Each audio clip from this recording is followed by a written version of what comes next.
Hello बच्चों, let's read this question. The question says how many hyperconjugative structures are possible for cumene? ठीक है. The key concept for this question is hyperconjugation. ठीक है. देखो इस question में हमसे क्या पूछा है कि क्यूमीन के कितने हाइपरकॉन्जुगेटिव स्ट्रक्चर्स होंगे. तो पहले हमें ये तो देखना पड़ेगा कि आखिर हाइपरकॉन्जुगेशन होता क्या है. ठीक. See, hyperconjugation is basically delocalization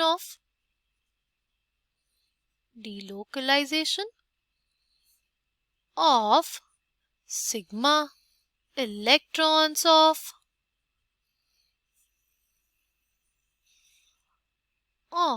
an alkyl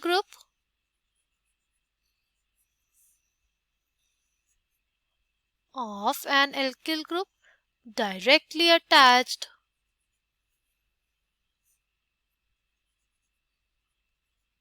to an atom of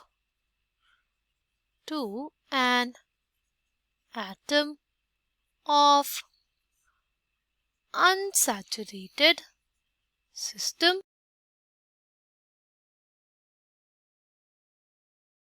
or to an atom with unshared p orbital. ठीक. हाइपर कॉन्जुगेशन क्या होता है? हाइपर कॉन्जुगेशन बेसिकली हमारे पास डिलोकलाइजेशन होता है इलेक्ट्रॉन्स का. किस इलेक्ट्रॉन्स का? सिग्मा इलेक्ट्रॉन्स का. सपोज हमारे पास ये मॉलिक्यूल है प्रोपीन. ओके. हमारे पास कौन सा मॉलिक्यूल है? हमारे पास है प्रोपीन. देखो प्रोपीन में ये एल्किल ग्रुप अटैच्ड है ना. ये जो एल्किल ग्रुप का कार्बन हाइड्रोजन बॉन्ड है, राइट. इसके जो सिग्मा इलेक्ट्रॉन्स है, सिग्मा बॉन्ड है ना, सिग्मा इलेक्ट्रॉन्स है, इनका डीलोकलाइजेशन विद अनसैचुरेटेड सिस्टम. जैसे यहाँ पे देखो, यहाँ पे भी प्रोपीन बनाया हुआ है.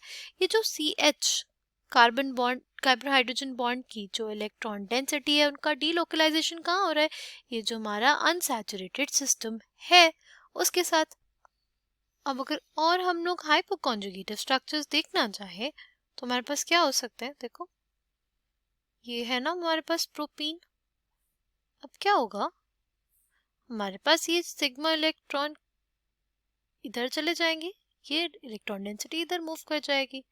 तो हमारे पास जो हाइपर कॉन्जुगेटिव स्ट्रक्चर आएगा कैसा आएगा? वो कुछ ऐसा आएगा.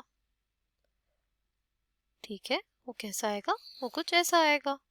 नेक्स्ट है हमारे पास, अगर हमारे पास इस वाले हाइड्रोजन का डीलोकलाइजेशन हुआ तो इस वाले का भी हो सकता है, क्योंकि ये दोनों सिमिलर ही है, राइट. अगर दूसरे वाले हाइड्रोजन एटम का हुआ इस वाले हाइड्रोजन एटम का, तो हमारे पास क्या स्ट्रक्चर बनेगा? कुछ ऐसा, राइट. ओके. फिर अगर हम लोग अगले वाले हाइड्रोजन के लिए देखें, इसके लिए क्या हाइपर कॉन्जुगेटिव स्ट्रक्चर बन सकता है? तो हमारे पास कुछ ऐसा ही हाइपर कॉन्जुगेटिव स्ट्रक्चर में देखने को मिलेगा, राइट. में देखने को मिलेगा. ठीक. ये हो गया हमारे पास इसके हाइपोकॉन्जुगेटिव स्ट्रक्चर्स. आई होप आपको हाइपोकॉन्जुगेशन समझ में आया कि it is a permanent effect. इसमें बेसिकली सिग्मा इलेक्ट्रॉन्स जो होते हैं कार्बन हाइड्रोजन बॉन्ड के राइट, वो डीलोकलाइज होते हैं किसी अनसैचुरेटेड सिस्टम के साथ या हमारे कार्बोकेटाइन या फ्री रेडिकल स्पीशीज के साथ. ठीक. अब हमसे पूछा क्यूमीन के बारे में. क्यूमीन क्या होता है? क्यूमीन ना हमारे पास कुछ ऐसी होती है.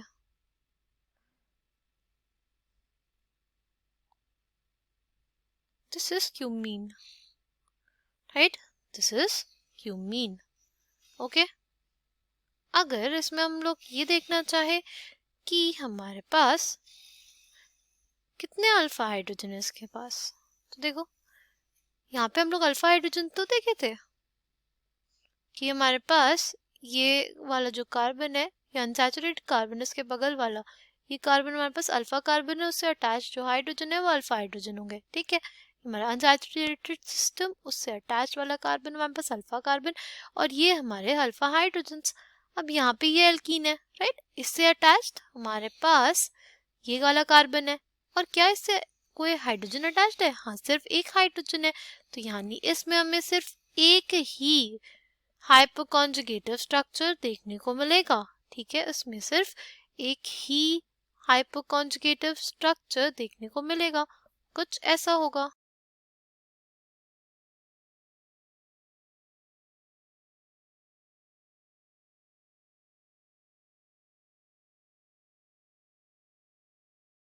ठीक है, ये हमारे पास हो गया क्यूमीन का हाइपोकॉन्जुगेटिव स्ट्रक्चर्स। ठीक है, कितने हाइपोकॉन्जुगेटिव स्ट्रक्चर मिले इसके?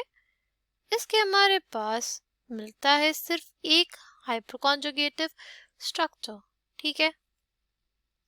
Final answer for this question is we only get one product। ठीक है, हमें कितने प्रोडक्ट मिलते हैं? हमें एक ही प्रोडक्ट मिलता है, ठीक। we get only one hypoconjugative structure of cumene। hypoconjugative structure of cumene। I hope आपको ये बात समझ में आई हो। Thank you and all the best.